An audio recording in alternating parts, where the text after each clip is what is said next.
Um, Hello everyone, my name is Abdullah Marketing Wala and I am student of Rehan College and today again with Sisam Maya on the topic of how to deal with criticism and use it to improve.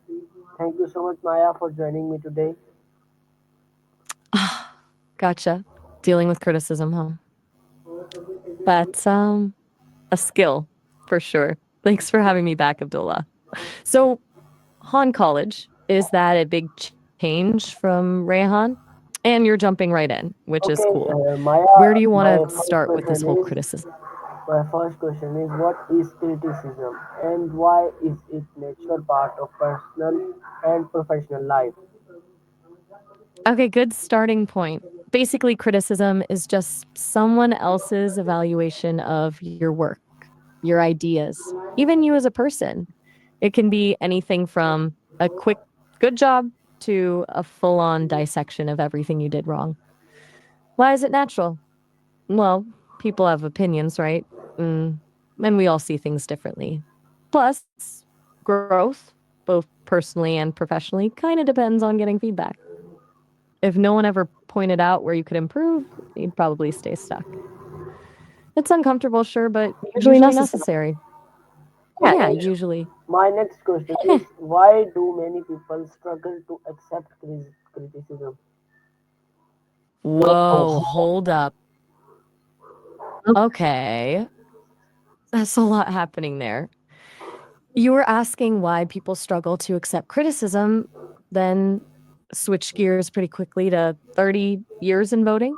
Can you maybe clarify what you meant by going back to 30 years? I want to make sure I'm following you.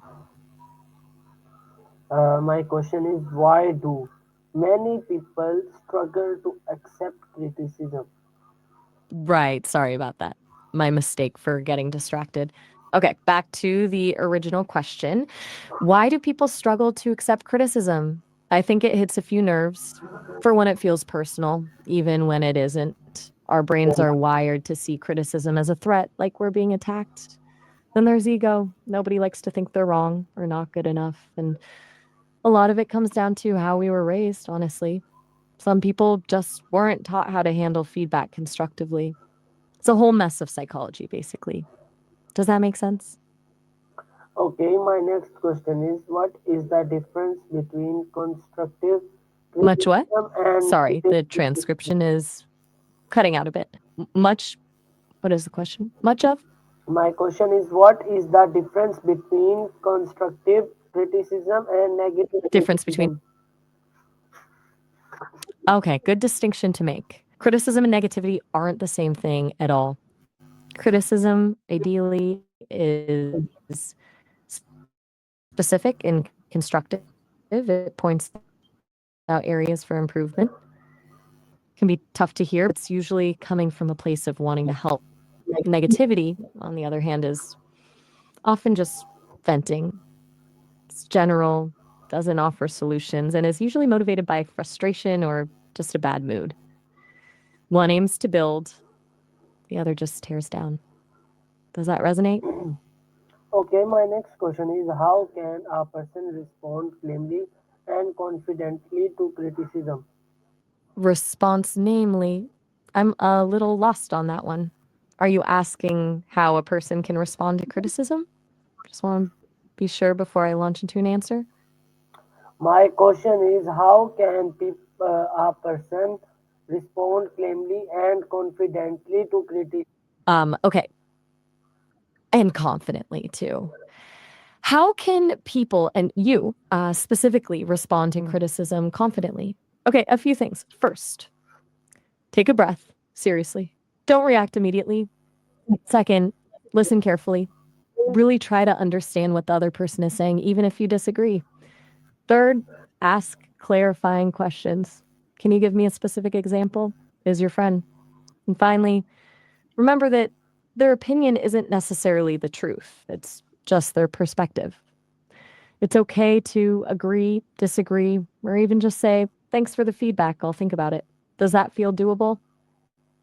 Okay, my next question is what mindset is helpful when receiving feedback from others? What is your mindset currently? Are you asking about My how question your is, current mindset my affects? question is, what mindset is helpful when receiving feedback from others? Okay, got it. Helpful mindset when receiving feedback. I'd say a growth mindset is key. That means believing that your abilities and intelligence aren't fixed, but can be developed through effort and learning. If you go into a feedback session thinking, I'm either good at this or I'm not, you're going to shut down. But if you think, okay, this is a chance to learn and improve, you're much more open. Also, try to see it as information, not a personal attack. It's data, not a judgment. Okay, my next question is, how can criticism be used as a tool for self improvement? All right, turning lemons into lemonade. Good question. Criticism can be a fantastic tool for self improvement if you approach it the right way. First, identify the pattern. Is this a criticism you've heard before? If so, it's probably worth paying attention to. Second, be honest with yourself. Is there any truth to what they're saying? Even a small amount of truth is valuable. Third, create an action plan. What specific steps can you take to address the criticism? And finally, track your progress. Seeing yourself improve is a great motivator. It's about taking ownership, not getting defensive. Okay, my next question is, what are some common mistakes people make when reacting to criticism? Oh, there are a bunch. Let's see. A big one is getting defensive immediately, like I mentioned before. Another is interrupting the person giving the feedback or dismissing it entirely with a you don't understand. Also, taking it personally instead of focusing on the behavior or work itself. And this is a tough one, trying to justify yourself instead of listening. Basically, anything that shuts down the conversation and prevents you from actually hearing what the other person is saying. Those are the biggies. Anything jumping out at you is something you've done? No judgment, just curious. Okay, my next question is, how can emotional intelligence help in handling criticism effectively? That's a smart question. Emotional intelligence is huge here. Basically, EQ helps you understand your own emotions, why you're reacting the way you are, and the emotions of the other person. You can recognize that someone is delivering criticism with good intentions. It's easier to not take it personally. It also allows you to manage your own reactions, stay calm, and communicate effectiveness, empathy, and strong communication skills, all part of EQ. All super helpful when dealing with criticism. It's about Question is, navigating the emotional landscape, when not just the should facts. criticism be accepted and when should it be ignored?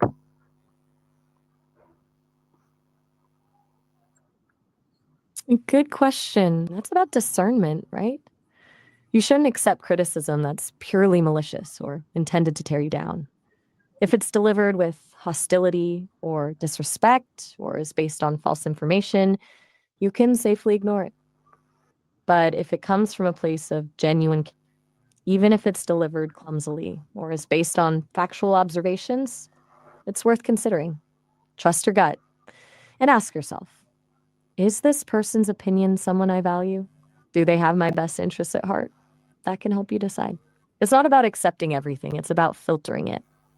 Okay, my next question is, how can asking questions help clarify and benefit from criticism?